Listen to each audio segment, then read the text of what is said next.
আচ্ছা,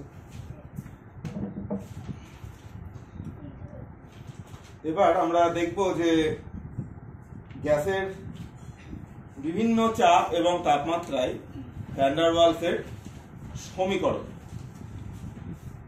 প্রথমে আমরা ভ্যান ডার ওয়ালসের সমীকরণ উচ্চ চাপে কি হয় সেটা দেখব। আচ্ছা, ভ্যান ডার ওয়ালসের সমীকরণ আমরা 1 মোল গ্যাসের জন্য যদি ধরি তাহলে সেটা হয় P plus A by V square V minus B equal to RT। ঠিক আছে, এখন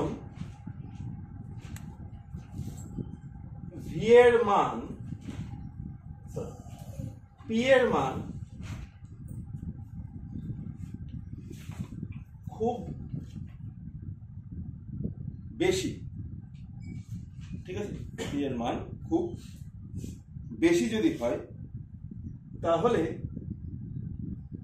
V এর মান খুব কম হবে, আর P এর মান যদি খুব বেশি হয় তাহলে দুটোর মধ্যে এই যে আকর্ষণ বল, এই P এর তুলনায়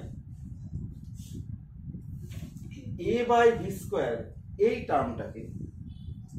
টার্মটিকে এটাকে আমি নগণ্য ধরব। তার সাপেক্ষে P এর সাপেক্ষে। Now this is equal to P। তাহলে এই সমীকরণটি কি দাঁড়ালো? এই সমীকরণটি দাঁড়ালো P V minus B equals to RT। এইবার PV minus PB equal to RT। ঠিক আছে, তাহলে PV equal to RT plus PB। তাহলে PV এর মান কি RT এর সাথে সমান হচ্ছে? হচ্ছে না। RT এর থেকে বড় হচ্ছে না ছোট হচ্ছে? আমরা যদি দেখি তাহলে RT এর থেকে বড় হচ্ছে, তাই তো? তাহলে আমাদের যদি সেই গ্রাফটার কথা মনে থাকে, যেখানে আমি PV versus P graph plot করছিলাম, তাহলে আমি দেখছিলাম যে P অক্ষের সমান্তরাল একটি সরলরেখা পাচ্ছি, যার জন্য এই সরলরেখার জন্য কিন্তু PV RT এর সাথে সমান হচ্ছে। কিন্তু এই সমীকরণ অনুযায়ী উচ্চ চাপ উচ্চ মানে এদিকে আমি ধরছি নিম্নচাপ আর যত এদিকে যাচ্ছে উচ্চ চাপ, তাহলে এর ওপর দিকটা নিশ্চয়ই আমি বলতে পারি যে PV এর মান RT এর থেকে বেশি হচ্ছে, অর্থাৎ এই অঞ্চলটাই। তাহলে এই অঞ্চলটার দিকে কি হবে? Z greater than 1। এবং আমরা সমীকরণ থেকেও দেখতে পাচ্ছি যে PV এর মান RT এর থেকে বড় হচ্ছে, এবং যত আমি P এর মান বাড়াচ্ছি তত কিন্তু মানটা আরো বাড়ছে। তাই জন্য আমরা যদি গ্রাফটা দেখি তাহলে আমরা গ্রাফটা কি দেখতে পাবো? উচ্চ চাপে এই PV এর মান RT এর থেকে আস্তে আস্তে আস্তে আস্তে বেড়ে যাচ্ছে। কেন বেড়ে যাচ্ছে? কারণ আমরা P বাড়াচ্ছি, এই RT টা তো কনস্ট্যান্ট। ভালো করে বুঝতে হবে, এখানে এই RT টা কনস্ট্যান্ট। তাহলে P এর মান যদি বাড়াই, আমি P এর মান যদি বাড়াই, ডান দিকের মানে দিকটা দেখো, ডান দিকটা, তাহলে P এর মান যদি বাড়াই তাহলে PB এর মান বাড়বে। তাহলে এখানে দেখো P এর মান আস্তে আস্তে আস্তে আস্তে এই যে P এর মান এদিকে যত যাচ্ছে তত বাড়ছে, তত কি হচ্ছে? এই যে রেখাটা সেটা দেখো আরো উপর দিকে উঠছে। বোঝা গেল? এবার আমরা দেখব নিম্নচাপে। নিম্নচাপে কি হয়?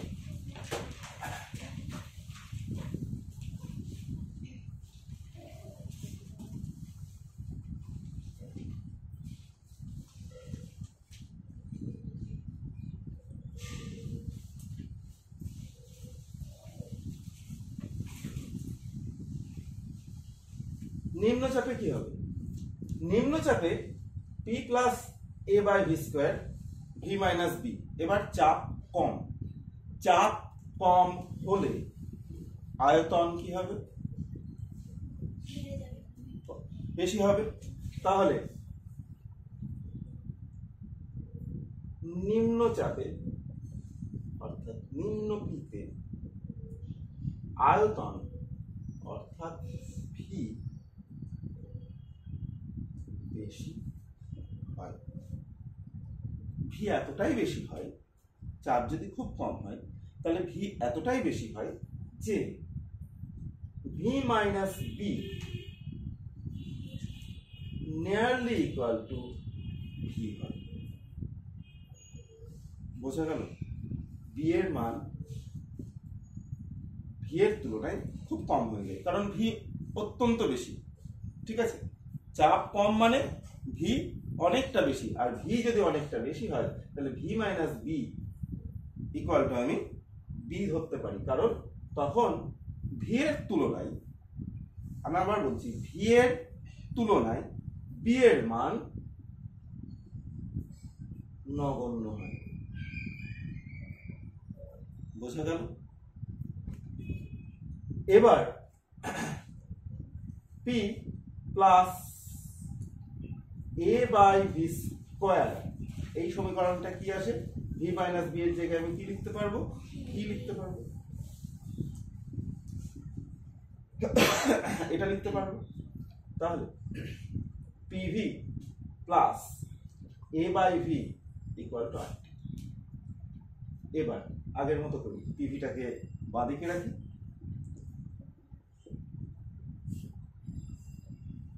হলো। তাহলে এই সমীকরণটা থেকে, এই যে সমীকরণটা হলো, এই সমীকরণটা থেকে আমরা কি দেখছি না, এই সমীকরণটা থেকে আমরা দেখছি যে আরটি থেকে এ বাই বি এর মান কম হচ্ছে, অর্থাৎ নিশ্চয়ই এটা, কারণ এই অঞ্চলটাতে আমি দেখছি যে আরটির থেকে পি বাই ভি এর মান কম। তাহলে দেখো, আমরা এই যে অ্যামাগাট কার্ভ, সেটা আমরা ম্যাথামেটিক্যালি বোঝাতে পারতাম দুটো জিনিস দিয়ে বোঝানো। একটা সংকোচনশীলতা ধ্রুবক দিয়ে বোঝানো হয়েছিল, যে জেড ইকুয়াল টু বেশি হতে পারে, এটা নিশ্চয়ই সবার মনে আছে, z is equal to v r by v i, সেখান থেকে একবার বোঝানো হয়েছিল, আর একবার সমীকরণ আকারে বোঝানো হয়। ঠিক আছে, নেক্সট হচ্ছে H2 এবং He গ্যাসের ব্যতিক্রান্ত আচরণ।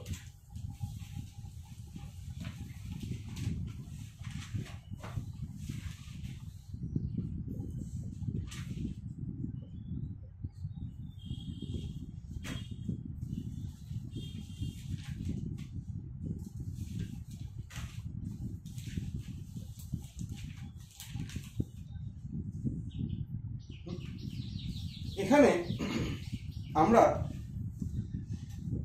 যদি H2 এবং H এর ক্ষেত্রে দেখি, তাহলে এদের আকার খুবই কম, তাই তো? H এবং H2 আকার খুবই কম। আকার যদি কম হয় তাহলে আন্তরাণবিক আকর্ষণ বলের মান সেটাও খুবই কম হবে। তাই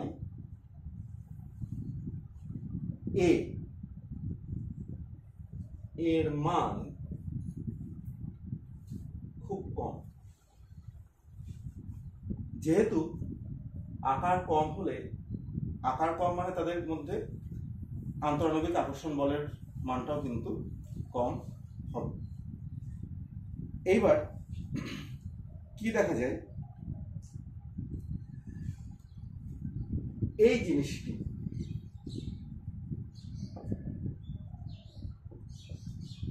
একে তো একক, তার উপর তাকে আবার ভি স্কোয়ার দিয়ে ভাগ করা হচ্ছে। তাহলে কোনো কিছুকে কোনো কিছু দিয়ে ভাগ করলে সেটার মান আরো কমে যাবে। এর মান আগে যা ছিল, ভি স্কোয়ার দিয়ে যদি আমি ভাগ করি তাহলে সেটা আরো কমে যাবে। তাই আমরা p plus A by v স্কোয়ারের জায়গায় আমরা কি লিখতে পারি? পি লিখতে পারি। সমীকরণটি মনে আছে? A plus A by V square into V minus N B equal to R T. তাহলে পি এটা ইকুয়াল টু পি হলো V minus B equal to R T. তাহলে PV is equal to R T plus P. মাথায় ঢুকলো?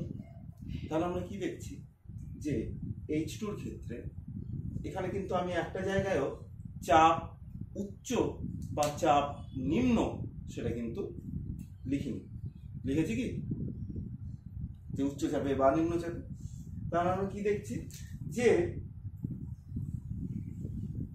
PV by P এই যে মানটি সব ক্ষেত্রেই এটা কিন্তু উপর দিকে যাবে, কারণ আমি এখানে একটা জায়গায়ও উচ্চচাপ বা নিম্নচাপ কোনো কিছু ধরা হয়নি। আমি কি ধরেছি? আকার কম ধরেছি, মানে আমরা জানি আকার কম, সেখান থেকে এটা রিডিউস হয়েছে, মানে সেখান থেকে এটা এসছে। বোঝা গেল? আচ্ছা, এইবার আমরা এখান থেকে একটু জেড এর মানটাও দেখে নিই কি হয়। জেড এর মান কি করে বড় হচ্ছে ছোট হচ্ছে। আগেরটা এই যে জিনিসটা আমি করছি, এখন যে জিনিসটা করছি সেটা আগের ইকুয়েশনগুলোর ক্ষেত্রেও করতে পারতাম। কি করতে পারতাম? আমি টোটালটাকে আরটি দিয়ে ভাগ করব। আমি এই যে ইকুয়েশনটা পেলাম, এই ইকুয়েশনটাকে আমি আরটি দিয়ে ভাগ করব। যেটা আমি আগের যে দুটো ইকুয়েশন বেরোলো, একটা মনে হয় বেরোলো PV is equal to RT plus PV, আর একটা কি বেরিয়েছিল? PV is equal to RT minus A by V. দুটোর ক্ষেত্রেই কিন্তু আমি এই যে প্রক্রিয়াটা করছি সেই প্রক্রিয়াটা করতে পারতাম, এবং তোমরা দুটোর ক্ষেত্রে প্রক্রিয়াটা করে দেখবে। ঠিক আছে? তাহলে আমি ভাগ করলাম, কি দিয়ে ভাগ করছি? আরটি দিয়ে। হলো আরটি বাই আরটি 1 হলো। তাহলে এইটুকুকে আমরা কি জানি? Z. Good. Plus PV by T. তাহলে এখান থেকেও আমি আরো ভালোভাবে বুঝতে পারছি। এটা করার উদ্দেশ্য এটাই, এটা থেকে আমি আরো ভালোভাবে বুঝতে পারছি যে জেড এর মান 1 এর থেকে বেশি হচ্ছে। কারণ দেখো 1 এর সাথে কিছু যোগ হচ্ছে দিয়ে আমি জেড পাচ্ছি, তাহলে নিশ্চয়ই 1 এর থেকে বেশি, অর্থাৎ সেখান থেকে এইটা আসছে। ঠিক আছে? আগেরগুলোর ক্ষেত্রে যেটা বলছিলাম, আগেরগুলোর ক্ষেত্রে আর এক ধরনের ইকুয়েশন এসেছিল, p v is equal to RT minus A by v. R t দিয়ে আমি ভাগ করি, p v by r t equal to 1 মাইনাস আরটিভি। তাহলে আমি কি দেখছি? 1 এর থেকে এই অংশটা কমে যাচ্ছে। তাহলে সেটা কি নির্দেশ করছিল? নিম্নচাপে জেড এর মান 1 এর থেকে দেখো মাইনাস হয়ে যাচ্ছে, তাহলে 1 এর থেকে কম হচ্ছে। ঠিক আছে? আচ্ছা, এবার যেটা দেখব সেটা হচ্ছে অতি নিম্নচাপে। ঠিক আছে?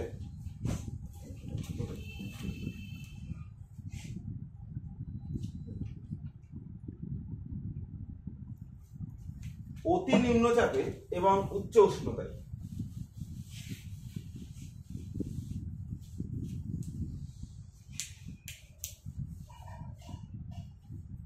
অতি নিম্নচাপে এবং উচ্চ উষ্ণতায় বাস্তব গ্যাসের মতো আচরণের কারণ। ঠিক আছে? তাহলে আমরা দেখি কি হচ্ছে। আমরা 1 মোল ভ্যান ডার ওয়ালস গ্যাসের ক্ষেত্রে কি লিখতে পারি? P plus A by V square V minus B equal to r t. এবার আমি কি দেখছি? নিম্নচাপ ও উচ্চ উষ্ণতায়। এবার উষ্ণতা যদি আমরা বাড়াই তাহলে কি হবে?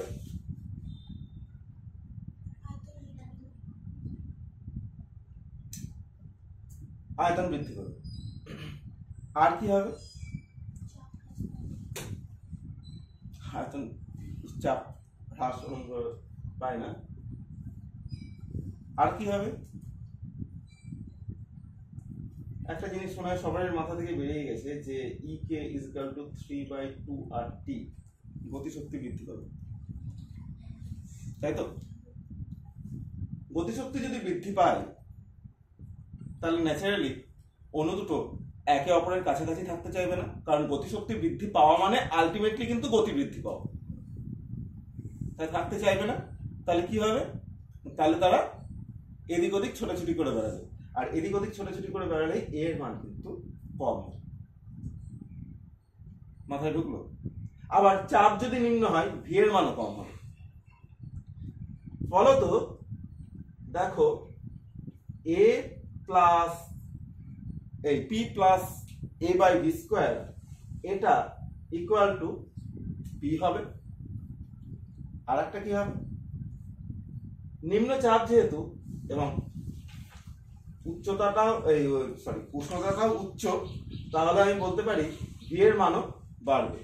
তাহলে ভি মাইনাস বি এটা ইকুয়াল টু ভি এর সাথে সমান হয়, কারণ নিম্ন চাপে ভি বেশি হবে এবং উচ্চ উষ্ণতায় গতিশক্তি বেশি হবে, তাহলে তাদের মধ্যে আকর্ষণ বল কমবে। সুতরাং এ বাই ভি স্কোয়ার এই টার্মটা পি এর থেকে খুবই নগণ্য হবে, অর্থাৎ P plus A by V square equal to P এবং V minus B equal to V আমি লিখতে পারি। তাহলে দুটো জায়গায় যদি আমি বসিয়ে দিই, তাহলে এটাকে যদি 1 নম্বর সমীকরণ নাম দিই, তাহলে 1 নম্বর সমীকরণ অনুযায়ী আমি পাই PV equal to R T, PV equal to R T. ঠিক আছে?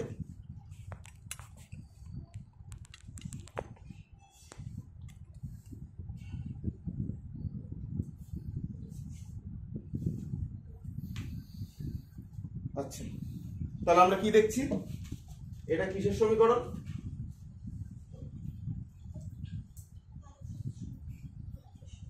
এটা কিসের সমীকরণ?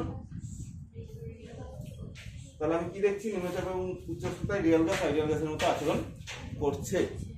ঠিক আছে? বোঝা গেল? আচ্ছা, এর পরেরটাই আমি পরের ভিডিওতে বলছি।